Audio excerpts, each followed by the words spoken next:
नमस्कार, मैं नमिता अनुराग आपके सामने एक नई कहानी लेकर आई हूँ। कहानी का शीर्षक है धान की खेती।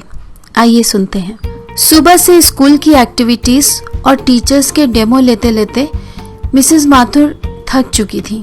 टीजीटी कैटेगरी में अब बस 2-3 टीचर्स का ही डेमो बचा था। पहले सोचा अब बस बाकी का कल कर लूंगी, तभी आखिरी पीरियड की घंटी बजी थी तो सोचा चलो एक और निपटा ही लेती हूँ।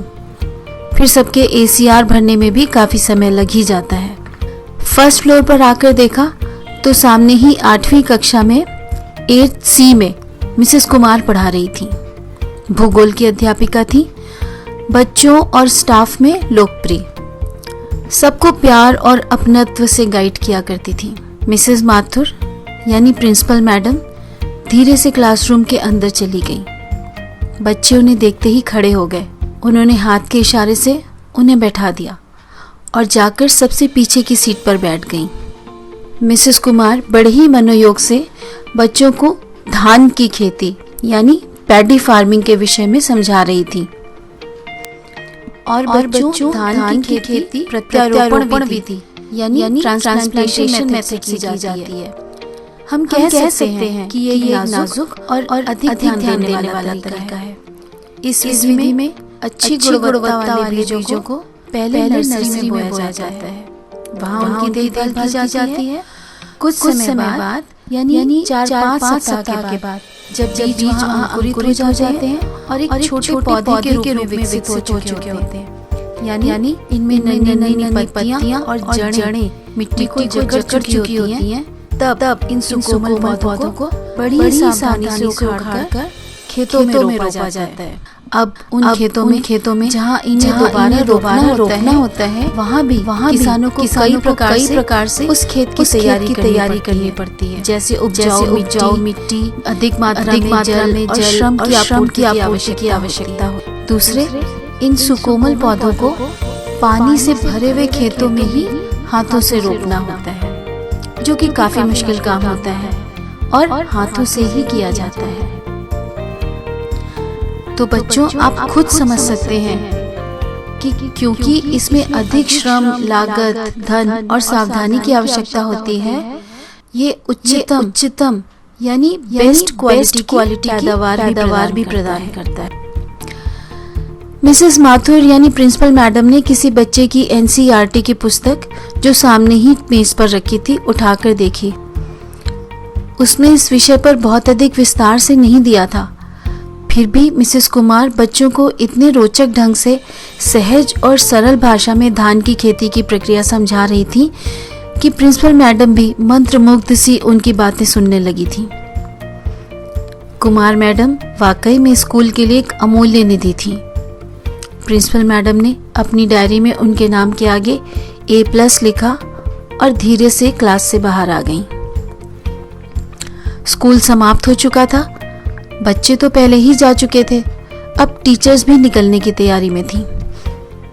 प्रिंसिपल मैडम ने भी अपना पर्स उठा लिया। ड्राइवर को बुलवाने के लिए घंटी बजाई। मीठी आई तब पता चला कि आज ड्राइवर की तबीयत अचानक खराब हो गई थी। वे मीटिंग में थी, इसलिए अस्थाना मैडम ने ही उसे घर भेज दिया था। मिसेस माथुर ने कहा, चलो कोई बात नहीं, मैं कैब बुला लेती हूँ। पर उसी तरफ रहने वाली संयुक्ता मानी नहीं। बोली, नहीं मैडम, मैं जब उधर ही जा रही हूँ तो फिर आप कैब क्यों लेंगी? मैं आपको छोड़ दूंगी। उसकी बात माननी ही पड़ी थी उनको। संयुक्ता चुपचाप गाड़ी चला रही थी। अचानक बोली, मैडम, आपको पता है कपूर मैडम के बेटे का डिवोर्स हो गया है। अरे कैसे, कब? मिसेस माथुर बुरी तरह चौंक गई थी।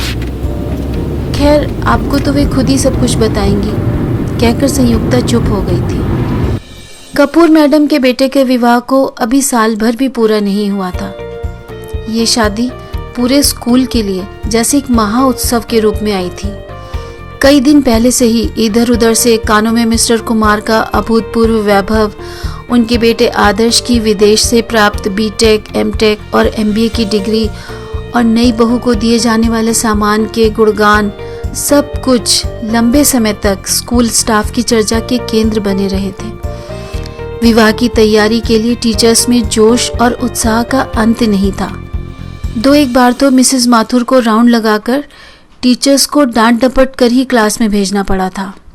स्टाफ रूम में भी कभी कहीं किसी के बाल सेट किए जा रहे थे, कहीं किसी के आईलाइनर मस्कारा लगाया जा रहा था, तो कहीं पर शाम को पहनने वाली अपनी घाघरा चोली और साड़ी दिखाई जा रही थी। उन्हें राउंड पर देख सब सकपका कर शर्मा जाती थी। एक आध बार तो उनका मन किया कि डांट लगा दें कि आप लोगों को शादी में तो स्कूल के बाद ही जाना है ना, अभी क्यों बच्चों का नुकसान कर रहे हैं, पढ़ाइए क्लास में जाकर।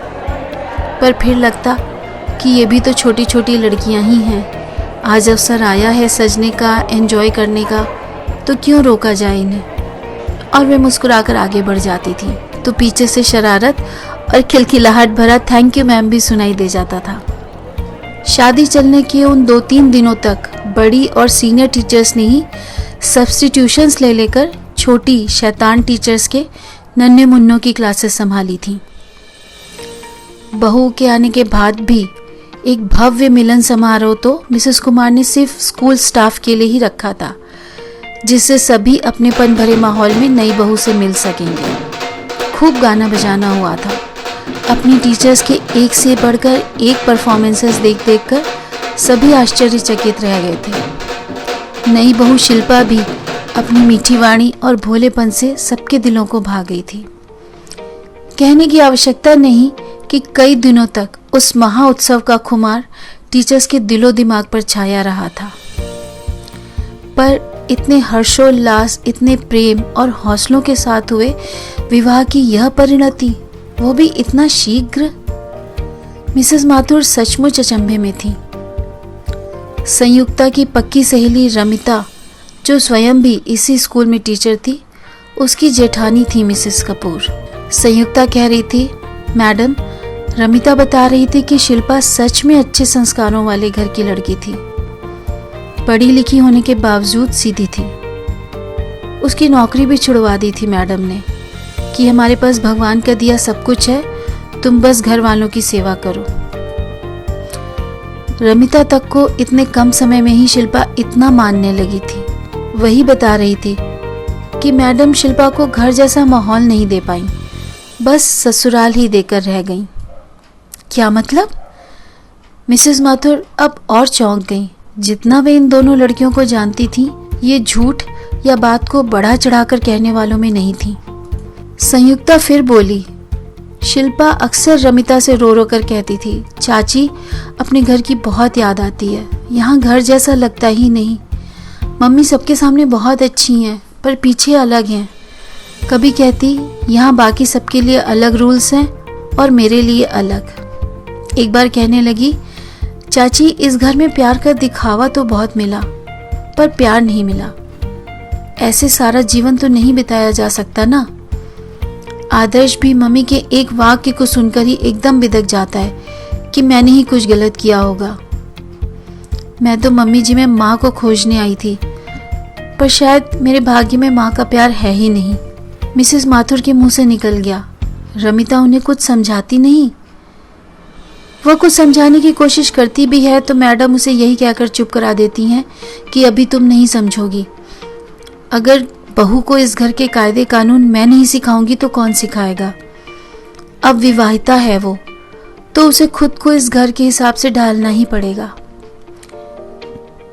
कुछ देर शांति रही। दोनों चुपचाप अपने विचारों में खोए थे। अचानक संयुक्ता बोली, मैडम, आपके घर में भी तो बहू आ चुकी है, आपने कैसे मैनेज किया था सब कुछ? मिसेस माथुर कुछ बोली नहीं, उसकी ओर देख बस मुस्कुरा दी। प्लीज बताइए ना मैडम, कुछ समय बाद मेरे घर भी तो बहू आएगी, मुझे गाइड नहीं करेंगी? आपके घर में तो और ज्यादा लोग हैं। सौम्या के लिए तो उसके इस नए घर में नंद, देवर, दादी, सास सब कोई थे, फिर कैसे संभाला आपने? संयुक्ता चिंताशील लग रही थी। थोड़ी देर पहले ही कुमार मैडम द्वारा सुनी धान की खेती की प्रक्रिया फिर से मिसेस माथुर के कानों में झंकृत हो रही थी। जब लड़कियों को उनके पीहर से, जहां इतने वर्षों में उनकी जड़ें गहराई में जमा हो चुकी होती हैं, उन्हें उस परिवेश से यानी उस प्यार, उस स्नेह और संरक्षण से निकालकर एक नए अनजान परिवेश में पुनर्स्थापित करना आसान नहीं होता। इसलिए नए परिवेश में उसे उतने ही या उससे अधिक देखभाल और साथ संभाल की आवश्यकता होती है। तन के साथ साथ उसके मन, मस्तिष्क को, भावनाओं को भी संभालना होता है। उस समय एक बेटे की माँ को अपनी बहू के लिए सिर्फ एक सास की ही नहीं, एक ममता भरी माँ की भूमिका भी निभानी होती है।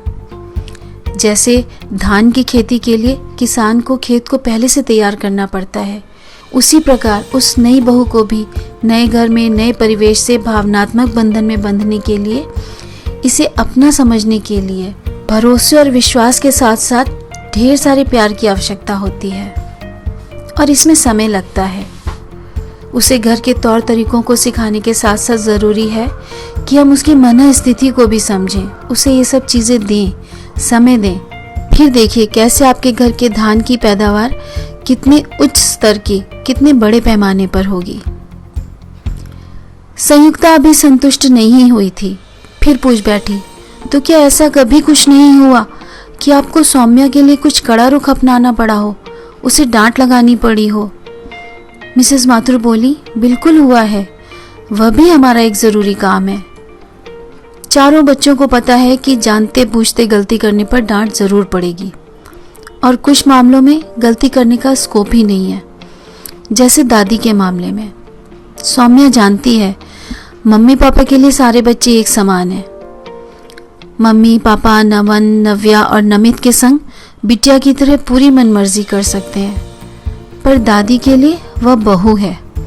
उसे उनके कमरे में जाते समय सिर जरूर ढकना है, उनके चरण स्पर्श करने हैं। मिसेस माथुर हंस पड़ी। कई बार तो मैं माताजी के कमरे से बाहर आ रही होती हूँ और वह अंदर जा रही होती, तो वह मेरी ही चुन्नी ले लेती है। अब दादी और सौम्या एक दूसरे पर जान छिड़कती हैं। उसने दादी की दवाई का जिम्मा भी अपनी मर्जी से ही अपने ऊपर ले लिया है। तो क्या आपने पहले ही सबको कुछ कह दिया था? संयुक्ता पूछ रही थी।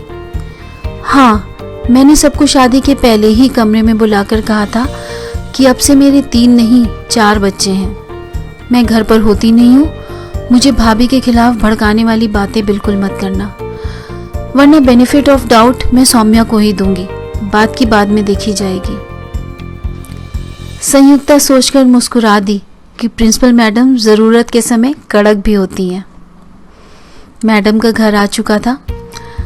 कार से उतरकर जब तक उन्होंने पीछे का दरवाजा खोल अपना पर्स और कॉपियों का बंडल उतारा, हॉर्न सुनकर सौम्या बाहर आ चुकी थी। मुस्कुराकर संयुक्ता को नमस्ते की और माँ के हाथों से कॉपियों का बंडल लेते हुए बोली, आइए संयुक्ता मैम, खाना टेबल पर लगा हुआ है, खाकर ही जाइएगा। संयुक्ता खाने के लिए शिष्टता से मना करके जा चुकी थी। मिसेस माथुर का मन अभी भी मिसेस कपूर के बेटे के डिवोर्स के खबर से अशांत था।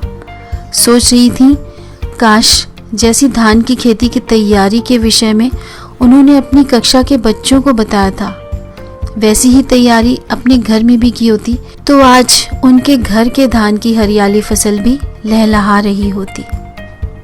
ये कहानी बस इतनी ही। फिर मिलेंगे एक नई कही अनकही लेकर। आप सब स्वस्थ रहिए, सुखी रहिए। धन्यवाद।